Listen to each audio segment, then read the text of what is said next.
আমি যেভাবে ছবি তৈরি করি আপনাদেরকে দেখাচ্ছি। এই যে Google Gemini এই অ্যাপসটিকে আপনারা ওপেন করে নেবেন। যাদের ইনস্টল করা নাই তারা প্লে স্টোর থেকে ইনস্টল করে নেবেন। দেন আমরা এখান থেকে এই ফিল্টার সেটিংস এখানে একটা ক্লিক করে দেব। ক্লিক করার পরে এই যে ন্যানো ব্যানানা বা ছবি তৈরি করুন বাংলায় দেওয়া আছে, এটাকে ক্লিক করব। ক্লিক করার পর দেন আমরা এখান থেকে প্লাস আইকনে সিলেক্ট করে যে কোনো একটা ছবিকে সিলেক্ট করে নেব। দেন আমি আমার একটা ছবি সিলেক্ট করে নিচ্ছি গ্যালারি থেকে। সিলেক্ট করার পর যেমন আমি এই ছবিটাকে সিলেক্ট করলাম।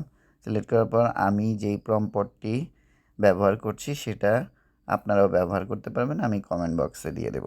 দেন আমি প্রম্পটটি ব্যবহার করলাম। এই প্রম্পটটি ব্যবহার করার পর দেন আমরা এখান থেকে এই যে নেক্সটে ক্লিক করে দেব। ক্লিক করার পর কয়েক সেকেন্ডের ভিতরেই সুন্দর একটা ছবি তৈরি হয়ে যাবে।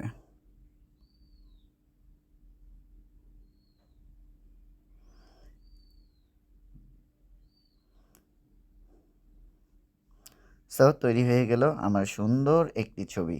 এভাবেই আপনারা ছবি তৈরি করতে পারবেন।